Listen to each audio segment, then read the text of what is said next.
All right, so welcome to my video on repotting strawberries. These hanging strawberries right here, they have quite a few strawberry plants for the small hanging strawberry. They're great for decoration, but you're not going to get many strawberries, and they're going to be smaller size strawberries out of a plant that's planted this densely. This one has at least 6 in it, plus all the little plantlets, which I'll get into in a minute on how I go about rooting plantlets. Not complicated, a little time consuming, but they're not complicated. So I drill holes because obviously these things never have the holes pre-drilled. I drill holes into it. That took a very long time with this drill. It's probably not something I'm going to recommend anybody else try to do with this drill. Won't be doing that again. And I didn't want to put it in the video because of how long it is. So now obviously this one still has the plastic on it, so I'm going to snip away the plastic. This is a resin pot rather than a plastic pot. Plastic pots tend to degrade.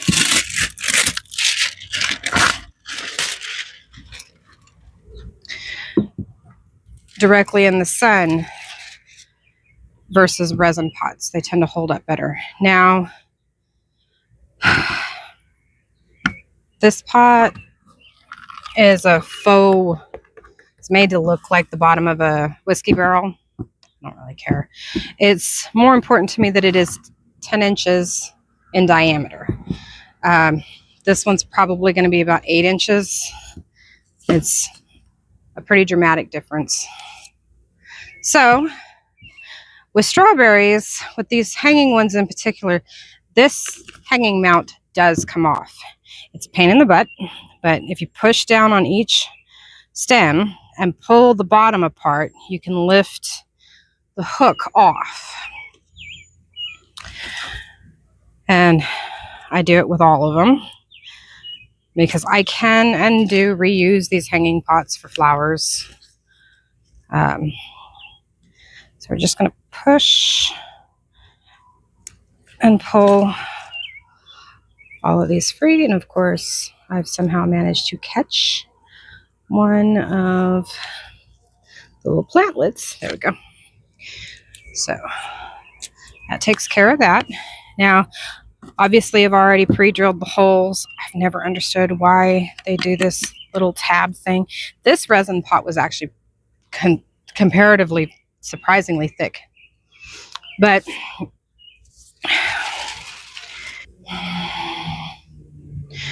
so sorry about that. Soil, that was what I was at. So with soil, I actually my go-to with strawberries is mushroom compost. It's the spent compost from growing mushrooms commercially, and you can find it usually at Lowe's. I'm not real particular on brand, except for I will not touch Kellogg.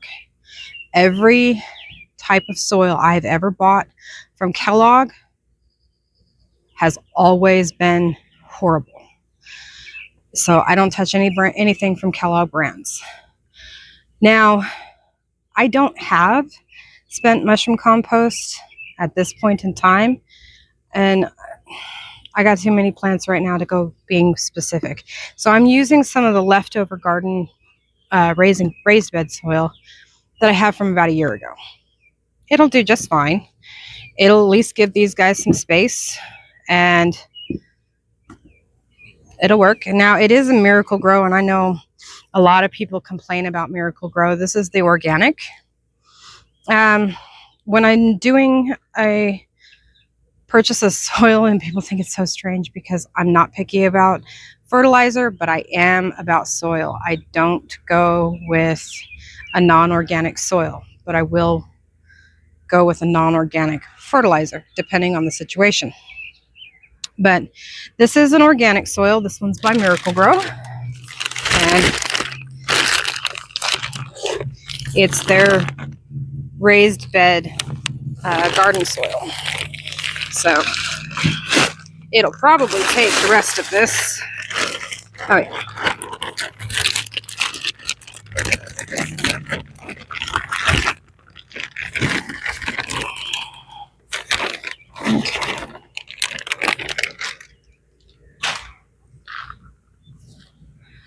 This is actually surprisingly wet, but we did have a pretty good rain.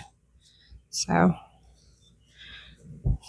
now, when up potting strawberries, one of the biggest things you got to take in consideration is their crowns.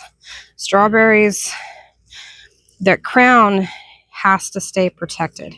If it doesn't stay protected, the crown will rot and it'll stop growing and die, and nobody wants that. So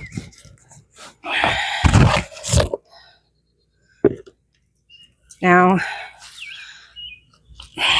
what I tend to do, because there are so many of them, is I'll slightly pull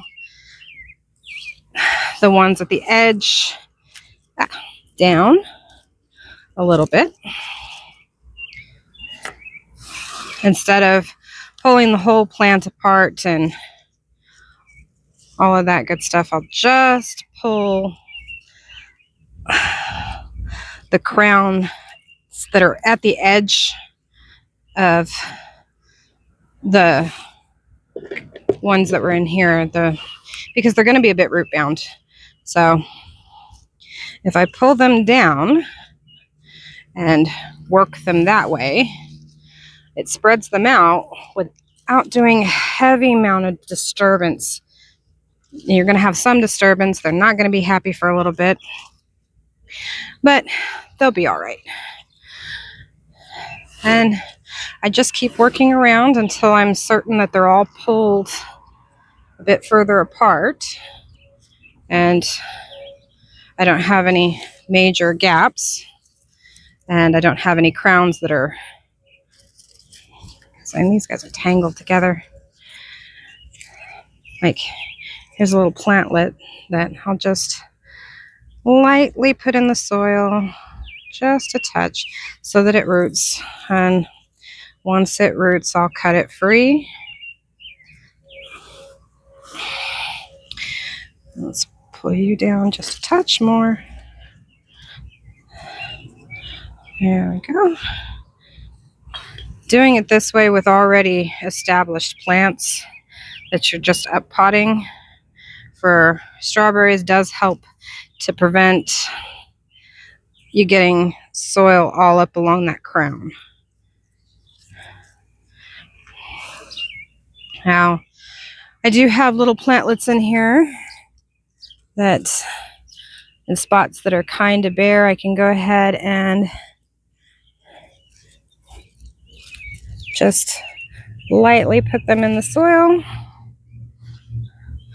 so that they help fill some of these gaps, because I do have a couple of little gaps. It's just no big deal. Not when you have this many plantlets. So, and that's actually one of the major ways strawberries spread, is by shooting what's called runners. And when they touch the soil, they start to root down. Once they've got a decently established root system, you can cut the plantlet free and from the parent plant, and it will continue to grow, which is always a nice thing when you're dealing with plants like this one. This is a fairly simple process. I do pull from this point, I'll go through and lightly with an aeration fork, which I use miniature aeration forks for my potted plants. They're easier to use and they get down a little bit better than the bigger ones. I can get around plants without disturbing other plants, whereas if I tried to do it with the bigger garden ones, it ends up being a bit of a mess.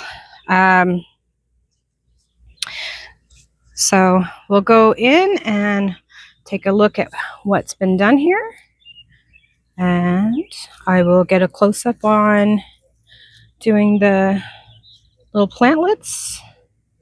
So watering. One thing about watering strawberries. Strawberries are not overly fond of heavy amounts of water, but they don't like light amounts of water. Well, hello, Junebug. I don't want you in here. I really don't. So when people say let them dry out, they're meaning the top inch or so of soil, not the entirety of the soil, particularly in this regard, because more than likely, if I look at the bag, a huge portion of the soil I just put in here is sphagnum peat moss. Sphagnum peat moss is hydrophobic when it completely dries out. So it's very, very difficult to rehydrate. And trust me, you don't want to have to try. It's a pain in the butt. But what I do is I let them, the top layer, top about an inch or so, dry out, and then I add water.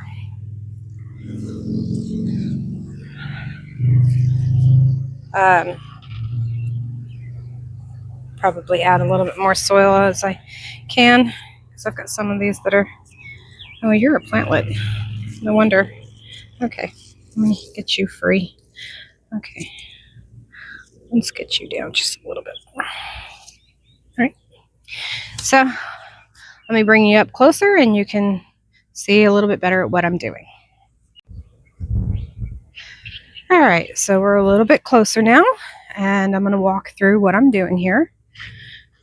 And if I can, I will link the tools I'm using.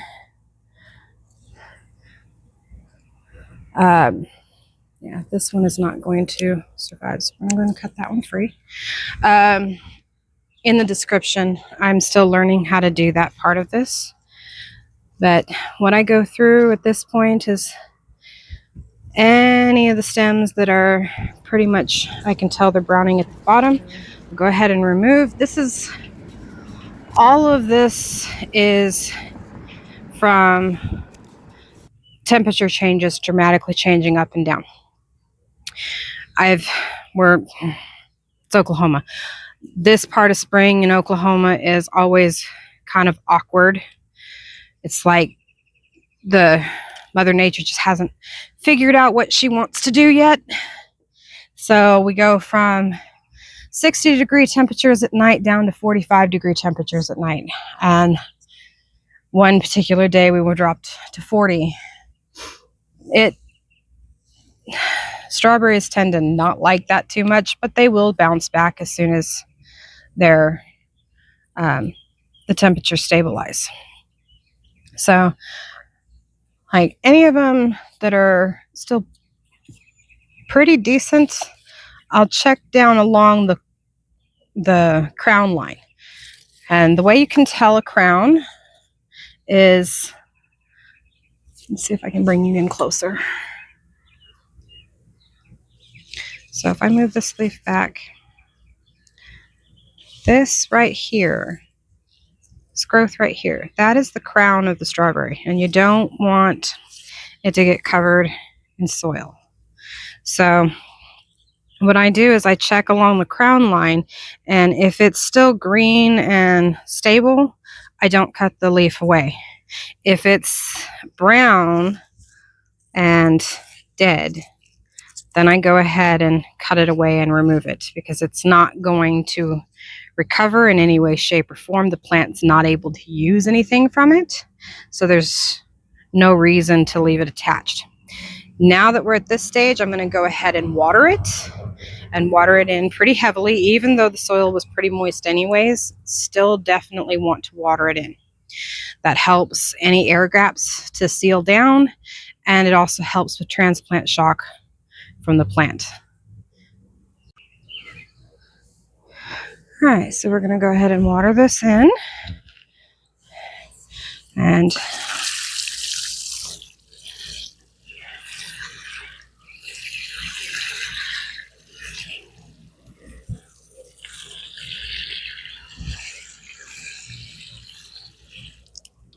give it a good watering in. And while that's soaking up and I'm going through and checking all the plantlets and making sure that they're down in the soil, like this one right here where it's already starting to root a little bit, that is actually a plantlet. It is attached to this parent plant right here.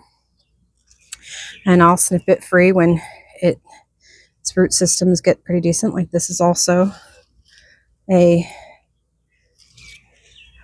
plantlet, and so is this one here. So while we're looking through that, I want to discuss, and I'm going to bring you over just a little bit so we can look somewhat at the fruit. Now, hopefully I can find decent public domain photographs of the strawberry, mock strawberry, that looks real similar to strawberries in the fruit, but the leaves are dramatically different. They're native to North America, same as strawberries are too. Although there is a European variety of strawberry, but it's a lot smaller than the native North American strawberry. Now, the mock strawberry is edible. I've seen a lot of online where they say that it's toxic and not safe. No, it is edible. It doesn't taste good, but it is safe to eat. I wouldn't grow it intentionally because, well, it's not good. Doesn't have any good flavor. But most strawberries that you're going to find for sale are definitely not going to be mock strawberries. They're probably going to be your cultivars. A lot of them are actually bred in the 1600s, I think it's either 16 or 1700s, from both European and North American strawberries. North American strawberries don't produce, the wild strawberries don't produce as prolifically as the European ones, but the European ones were a lot smaller. So there were several European royalty that paid a lot to have them bred to be what we have today. Hopefully I can find the differences, because I would like to show the differences, but I'm not in an area where mock strawberries are common. This variety, I'm not even entirely sure what it is. It might be on, so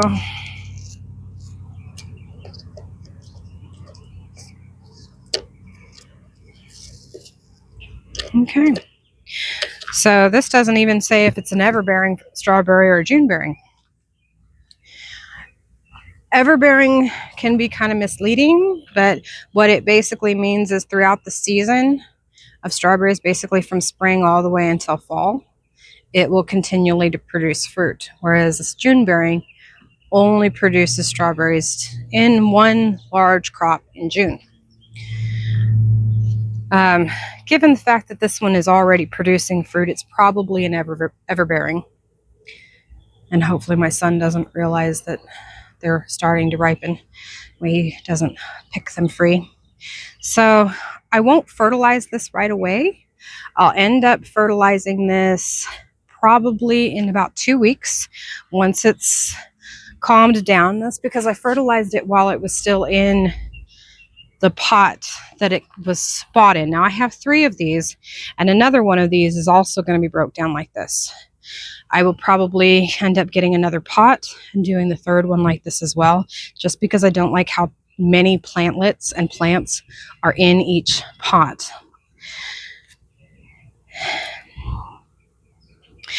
Now, to be honest, one of the things that a lot of people don't think about when they plant these directly in the ground, I apologize, I accidentally hit the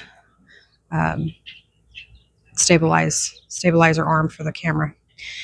One of the things that people don't tend to think about is these guys will spread like crazy if they're put straight in the ground. So one of the things to keep them from spreading all over the place, if you're new to strawberries, is paying attention.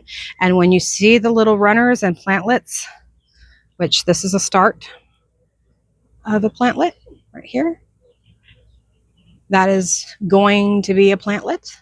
And when you see those, snip them off before they become plantlets.